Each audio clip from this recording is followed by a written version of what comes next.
교육 3장 2절. 그리스도께서 쓰신 방법의 신뢰. 세상 중에서 내게 주신 사람들에게 내가 아버지의 이름을 나타내었나이다. 요한복음 17장 6절. 한 사람의 교육자로서 그리스도께서 사용하신 방법 중에 가장 완전한 신뢰는 그분께서 처음으로 12제자를 교육하신 데서 찾을 수 있다. 이들에게는 무거운 책임이 지워질 것이었다. 그리스도께서 그들을 택하신 것은 그들에게 당신의 정신을 불어넣어 나중에 당신께서 세상을 떠나시더라도 남은 사업을 계승하기에 합당한 자가 되도록 준비시키기 위해서였다. 누구보다도 그들에게는 그리스도께서 친히 교제해 주시는 유리한 조건이 주어졌다. 이 개인적인 교제를 통하여 그분께서는 이들 택함받은 동역자들에게 당신에 대한 깊은 인상을 심어주셨다. 그분께서 사랑하신 제자 요한은 이 생명이 나타내신 바 된지라 이 영원한 생명을 우리가 보았고 증거한다고 말하였다. 이런 교제, 곧 마음과 마음이 이어지고 생각과 생각이 이어지는 사랑과 하나님과의 교제를 통해서만 참된 교육 사업이 줄 수 있는 생명의 힘을 전할 수 있다. 이것이야말로 생명을 낳는 유일한 생명인 것이다. 주님께서는 당신의 제자들을 교육하실 때에 창세시에 세우신 교육 제도를 사용하셨다. 처음으로 택하신 12제자와 필요한 봉사를 위하여 때때로 그들과 관계를 가진 소수의 사람들이 예수님의 가족이 되었다.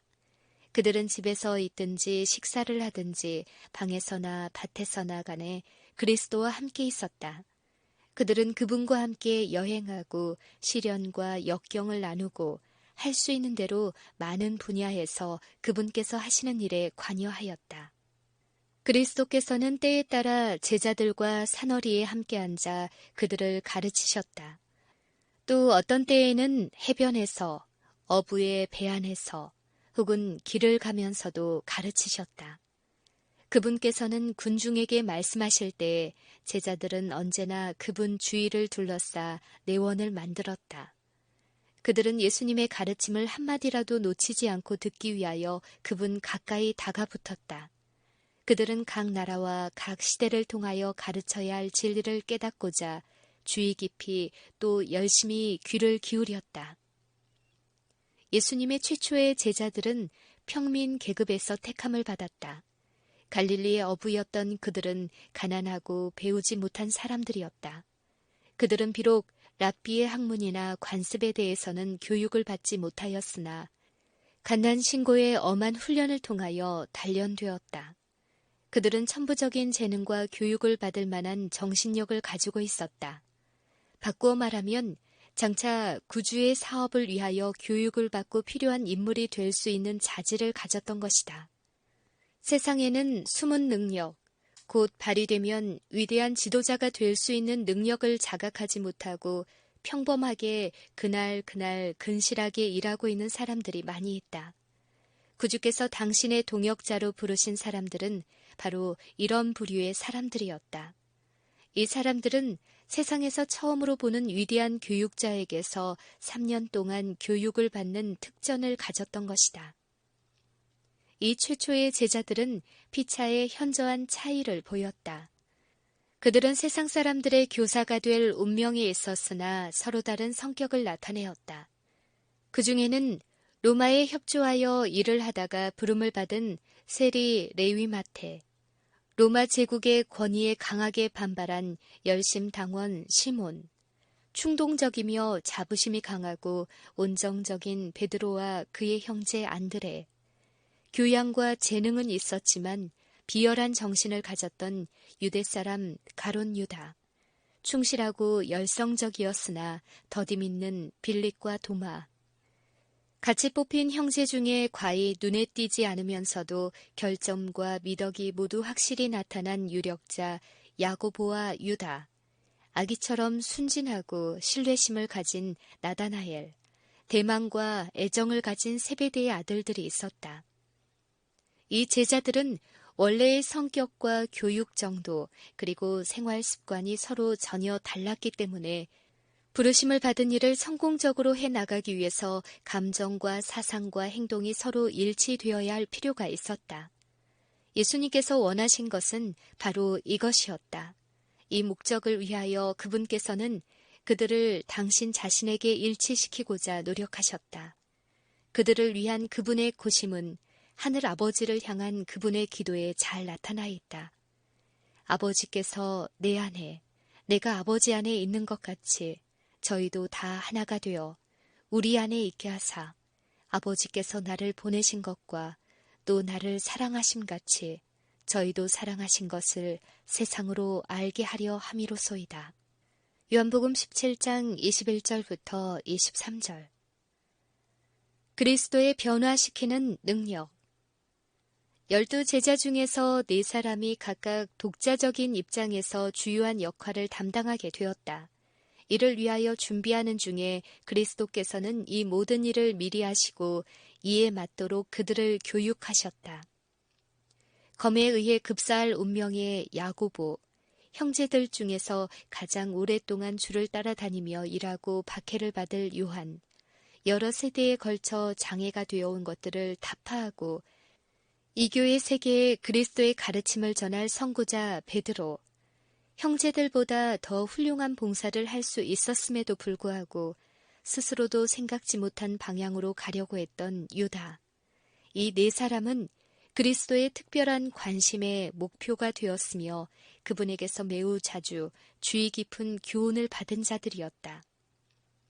베드로와 야고보와 요한은 기회가 있을 때마다 그들의 주님이신 예수님의 곁에 있고자 노력했으며 그들의 이 소원은 성취되었다. 12 제자 중에 이 3사람은 그리스도와의 관계가 가장 친밀하였다. 요한은 그리스도와 누구보다도 친밀해지고 싶었다. 실제로 그는 그런 관계를 향유하였다.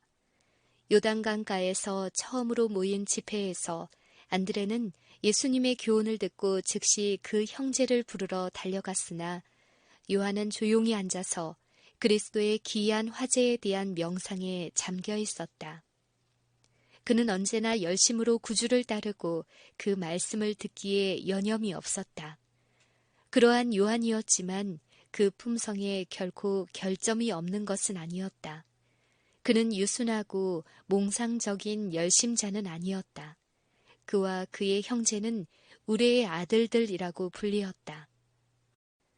요한은 자부심이 강하고 야심적이며 싸움을 좋아하는 사람이었으나 거룩하신 교사께서는 요한의 이런 모든 성격의 이면에 있는 열렬하고 순진하며 사랑하는 마음이 있는 것을 보셨다. 예수님께서는 요한의 이기주의를 견책하시고 야심을 꺾으셨으며 믿음을 시험하셨다. 그러나 이와 동시에 그리스도께서는 그의 심령이 사모하고 있는 성결의 아름다움, 곧 당신께서 가지고 계시는 사람을 변화시키는 사랑을 그에게 나타내셨다. 세상 중에서 내게 주신 사람들에게 내가 아버지의 이름을 나타내었나이다. 요한복음 17장 6절. 요한은 교제하기를 좋아하며 사랑과 동정을 가지고 있었다. 그는 예수님께로 가까이 나아가 그분의 곁에 앉아서 그분의 가슴에 기대곤 했다. 마치 꽃이 태양과 이슬을 받듯이 그는 하늘로부터 오는 빛과 생명을 받아 마셨다. 사랑과 순경의 마음으로 구주를 바라보는 중에 그리스도의 형상을 담고 그분과 더불어 교제하는 일이 그의 유일한 소망이 되었다. 마침내 그의 품성에는 그의 주가 되신 그리스도의 품성이 반영되었다. 그는 이렇게 말했다.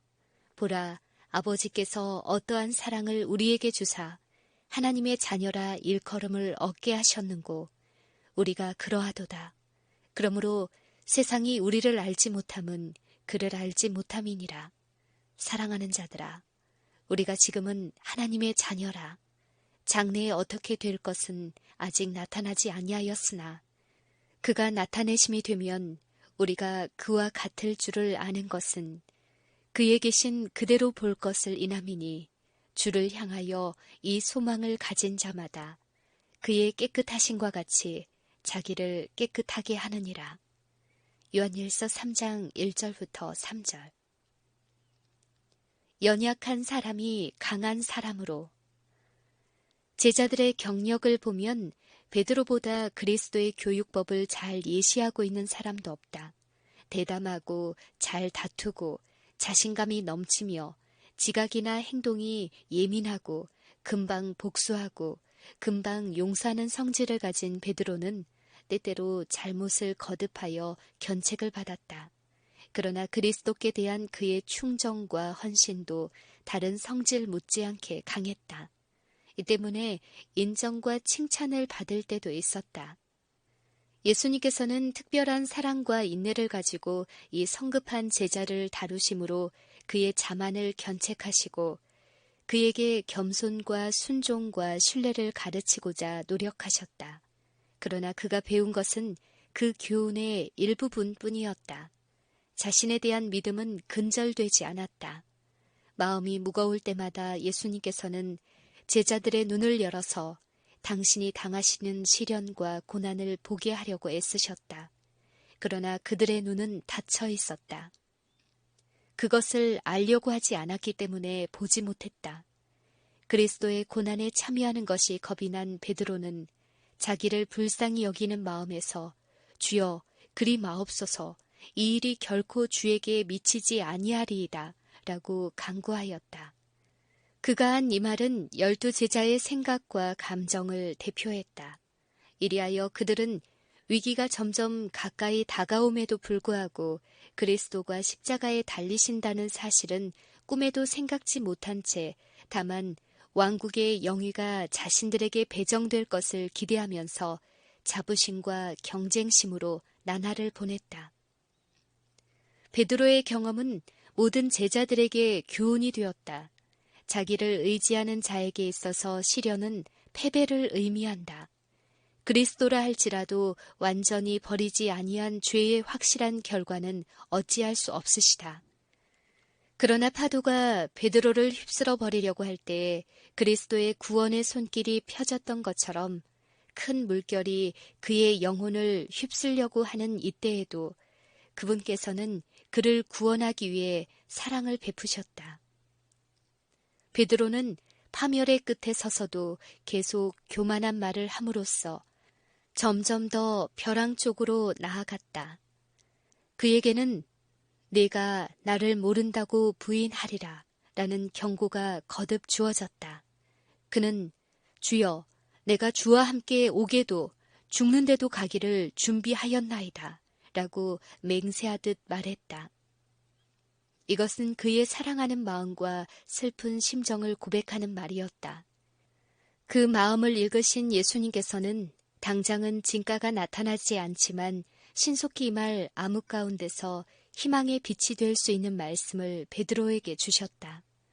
시몬아, 시몬아, 보라, 사단이 밀가부르듯 하려고 너희를 청구하였으나 그러나 내가 너를 위하여 네 믿음이 떨어지지 않기를 기도하였노니 너는 돌이킨 후에 네 형제를 굳게 하라. 내가 너를 위하여 기도하였노니 너는 돌이킨 후에 네 형제를 굳게 하라 하시던 구주의 말씀이 베드로의 심령을 붙드는 지주가 된 것은 그가 재판정에서 주님을 부인하는 말을 하고 연민과 사랑과 슬픔으로 가득 찬 그분의 눈길과 마주친 때였다. 그 순간 그는 구주에 대한 사랑과 충성심이 되살아나 전에 그분께서 눈물을 흘리며 기도하시던 동산으로 달려갔다. 거기서 그는 그리스도의 고민의 핏방울로 적셔졌던 잔디 위에 후회의 눈물을 흘렸다. 그리스도께서는 그의 죄를 미리 아셨으나 그를 절망 가운데 버려두지 아니하셨던 것이다. 만일 베드로를 바라보시는 예수님께서 불쌍히 여기시는 눈길 대신에 견책하는 눈길을 보내고 그의 죄를 미리 말씀하실 때에도 희망의 말씀을 함께 주시지 않으셨다면 그를 두른 암흑이 얼마나 짙었겠는가. 후회로 고민하는 심령의 절망이 얼마나 깊었겠는가. 고뇌와 자아 혐오 속에서 무엇이 그로 하여금 유다가 갔던 길로부터 돌아서도록 붙들 수 있었던가? 당신의 제자가 그 고뇌를 경험하지 않게 할 수는 없으셨지만 그리스도께서는 그를 홀로 그 괴로움 속에 버려두지 않으셨다. 그분의 사랑은 용기를 잃게 하거나 못 본 채 하는 그런 사랑이 아니다. 사람은 그 자신도 죄가 많으면서 시험에 빠져 있는 자와 허물이 있는 자에 대해 관대하지 못한 태도를 갖는 경향이 있다.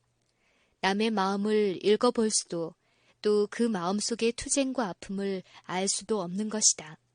우리는 사랑의 견책, 치유를 위한 타격, 희망을 속삭이는 경고에 대해 배워야 할 것이다. 재판정에서 예수님을 본 것도, 십자가 옆에 서 있는 것도, 그리고 12 제자 중에서 제일 먼저 예수님의 무덤으로 달려간 것도 요한이 아니었다. 예수님께서 부활하신 후에 처음으로 제자들에게 보내신 기별 중에 언급된 이름도 요한이 아니고 베드로였다. 천사는 그의 제자들과 베드로에게 이르기를 예수께서 너희보다 먼저 갈릴리로 가시나니 전에 너희에게 말씀하신 대로 너희가 거기서 배우리라고 하였다. 예수님께서는 마지막으로 갈릴리 해변에서 제자들을 만나셨을 때 베드로는 네가 나를 사랑하느냐? 라는 질문으로 3번 거푸 시험을 받은 후에 12 제자 중 하나로서의 지위가 회복되었다. 그는 할 일을 부여받았다. 그는 주의 양을 먹여야 했다. 그 후에 예수님께서는 당신의 마지막 개인적인 명령으로 베드로에게 나를 따르라고 하셨다. 이제 베드로는 그 말씀의 참뜻을 깨달을 수 있었다. 그리스도께서 제자들 가운데 어린아이를 두시고 그같이 되라고 말씀하신 교훈을 그는 이제야 확실히 깨달을 수 있었다. 자신의 연약함과 그리스도의 능력을 완전히 깨달은 베드로는 그분을 신뢰하고 순종할 준비가 되었다. 그리스도의 힘으로 말미암아 그는 주를 따라갈 수 있었던 것이다. 이리하여 한때 십자가에 대한 인식이 부족하였던 제자가 희생과 수고의 경험을 마쳐갈 즈음에는 복음을 위하여 생명을 바치는 것을 즐거움으로 여겼다. 전에는 주님을 부인했으나 지금은 그분께서 돌아가신 방법으로 죽는 것을 매우 큰 영광으로 생각하게 되었다. 베드로의 변화는 하나님의 자비하심으로 말미암아 이루어진 이적이었다. 크신 교사의 발자취를 따라가려고 하는 모든 사람들에게 있어서 이것은 평생 동안 배워야 할 교훈이다. 사랑의 훈계. 예수님께서 당신의 제자들에게 책망과 경고와 주의를 주셨음에도 불구하고 베드로와 요한과 그 형제들은 그분을 떠나지 않았다. 그들은 많은 견책을 받았으나 그분과 함께 있기로 결심했다. 예수님 또한 제자들이 허물이 있었지만 내어버리지 아니하셨다. 그분께서는 사람들을 본래 약하고 허물이 있는 존재로 받아들이시며 그들이 만일 당신에게서 배우고 단련받기를 원하면 당신의 사업을 하는데 적합하도록 훈련시키신다. 그러나 12 제자 중 한 사람에게는 당신의 지상 사업이 아주 끝날 때까지 한 번도 직접적으로 책망하지 않으셨다. 유다로 말미암아 반항적 요소가 제자들 사이에 들어왔다. 그는 예수님과 관계를 갖게 된 이후로 그분의 품성과 생애에 마음이 이끌렸다. 그는 자신의 변화를 진심으로 바랬으며 예수님과 연합함으로 이런 경험을 갖게 되기를 희망하였다. 그러나 이 소망이 그의 마음을 완전히 주도하지는 못했다. 그의 마음을 지배한 것은 그가 기대한 대로 그리스도가 이 땅에 왕국을 건설하실 때에 얻을 이기적인 은전에 대한 희망이었다. 유다는 그리스도의 사랑이 지닌 하늘의 능력을 인정하면서도 그 주권에는 굴복하지 않았다. 그는 마음속에 자기의 판단과 의견, 그리고 남을 비평하고 비난하는 경향을 계속 가지고 있었다. 그에게는 그리스도의 행동과 동기가 도무지 이해가 가지 않았다. 그래서 의욕과 불만을 품었다. 그런데 그의 의욕과 야심은 은연중에 제자들에게까지 미치고 있었다. 제자들이 권력 다툼을 하고 그리스도께서 하시는 일에 불만을 갖게 된 대부분의 원인은 유다에게 있었다. 예수님께서는 반대하는 것이 오히려 마음을 완고하게 할 뿐임을 아시고 유다와 직접 충돌하는 일을 피하셨다. 그리스도께서는 당신의 자아 희생적인 사랑을 통해 접촉함으로써 유다의 속 좁고 이기적인 생활을 고쳐주고자 노력하셨다. 예수님께서는 당신의 교훈에서 유다의 자기 중심적인 야심을 근절한 원칙들을 보이셨다. 여러 번 교훈을 받은 유다는 거기에 자기의 성격과 죄가 묘사되고 지적되어 있음을 알았으면서도 굴복하려고 하지 않았다. 자비의 호소는 거부되고 악의 충동이 최후의 세력을 떨치게 되었다. 유다는 은근한 견책에 화를 내었으며 야심적인 꿈이 깨어진 데서 자포자기하여 자기의 심령을 탐욕의 악마에게 내어 맡기고 주를 배반하기로 결심하였다. 그는 그리스도와 함께 있는 즐거움과 영원한 빛을 버리고 악을 행하기 위해 유월절의 다락방에서부터 희망이 없는 바깥 어두운 데로 나갔다. 예수께서 믿지 아니하는 자들이 누구며 자기를 팔 자가 누군지 처음부터 아심이러라. 모든 것을 다 아시면서도 예수님께서는 자비의 호소와 사랑의 은사를 아끼지 아니하셨던 것이다. 유다의 위험을 아신 예수님께서는 그를 당신께로 가까이 이끄셔서 친히 택하시고 신뢰하는 제자들 가운데 두셨다. 매일 당신의 마음이 무거운 짐에 눌릴 때마다 그분께서는 이 완고하고 의심 많고 깊은 생각에 빠져드는 성미를 가진 자와 계속적으로 접촉하는 고통을 참으셔야 했다. 그리스도께서는 유다의 지속적이고 비밀스럽고 음험한 반항심을 아시고 이를 제자들과의 관계를 통해 없애보려고 애쓰셨다. 이처럼 위험에 빠진 그 영혼을 구원하기 위해 필요한 모든 방도가 다 강구되었던 것이다. 이 사랑은 많은 물이 꺼치지 못하겠고 홍수라도 엄몰하지 못하나니 사랑은 죽음같이 강하고. 아가서 8장 7절 6절. 유다에게 있어서 그리스도의 사랑과 노고는 아무 소용이 없었다. 그러나 다른 제자들에게는 그렇지가 않았다. 그들에게는 이것이 평생 동안 가마를 끼치는 교훈이 되었다. 애정과 인내의 무보는 시련과 과실 가운데 있는 사람들에게 취해야 할 태도를 항상 가르쳐 주었다. 그것은 또한 다른 교훈도 주었다. 12 제자가 임명되었을 때에 그들은 유다가 그들 중에 들어오기를 열망하였다. 그리고 유다의 가입을 사도들의 단체에 큰 희망이 되는 사건으로 여겼다. 유다는 다른 제자들보다도 세상에 대한 견문이 넓었고 응대 솜씨가 뛰어나고 식별력과 실행력을 겸비한 사람이었다. 자기의 자격을 높이 평가하고 있었던 그는 다른 제자들도 그 같은 생각을 갖도록 유도하고 있었다. 그러나 그가 그리스도의 사업에 적용시키고자 한 방법은 세속적 원칙과 정책을 기초로 한 것이었다. 그들은 세상의 인정과 영예를 확보하는 것, 곧 이 세상 왕국을 얻을 것을 기대하였다. 유다의 생애에 이런 욕망이 나타난 것은 제자들이 그의 자대주의가 그리스도의 겸손과 자아 희생주의, 곧 신령한 왕국주의와 서로 반대되는 것임을 깨닫는 데 도움이 되었다. 그들은 유다가 택한 운명에서 자아 중심 생활의 종말을 본 것이다. 이 제자들을 위한 그리스도의 사명은 결국 그 목적을 달성하였다. 조금씩 점진적으로 그리스도의 모본과 자아 희생의 교훈은 제자들의 품성을 형성해 갔다. 그리스도의 죽음은 이 세상에서 위대해지려는 그들의 희망을 무산시켰다.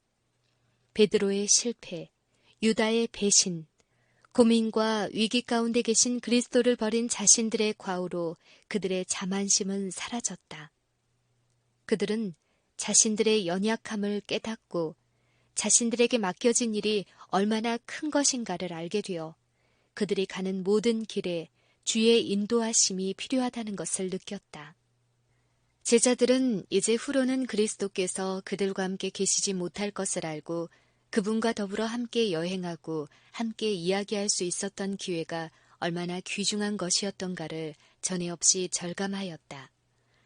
그리스도의 교훈 가운데에는 말씀하실 당시에 즉시 그 참뜻을 깨닫지 못한 것이 많이 있었다. 그러나 이제는 이 교훈들을 회상하고 그 말씀을 다시 듣고자 열망하였다. 그리스도의 보증의 말씀은 말할 수 없는 기쁨으로 그들 마음에 새롭게 새겨졌다. 내가 너희에게 실상을 말하노니 내가 떠나가는 것이 너희에게 유익이라. 내가 떠나가지 아니하면 보혜사가 너희에게로 오시지 아니할 것이요. 가면 내가 그를 너희에게로 보내리니 내가 내 아버지께 들은 것을 다 너희에게 알게 하였음이니라. 또한 보혜사 곧 아버지께서 내 이름으로 보내실 성령 그가 너희에게 모든 것을 가르치시고 내가 너희에게 말한 모든 것을 생각나게 하시리라. 무릇 아버지께 있는 것은 다 내 것이라. 진리의 성령이 오시면 그가 너희를 모든 진리 가운데로 인도하시리니 그가 내 것을 가지고 너희에게 알리겠음이니라. 제자들은 그리스도가 감람산에서 그들을 떠나 하늘로 올라가시는 것을 보았다. 그들은 또 하늘이 그분을 받아들일 때 내가 세상 끝날까지 너희와 항상 함께 있으리라는 그분의 작별의 약속을 들었다. 제자들은 그리스도께서 자신들을 여전히 동정하고 계심을 알았다.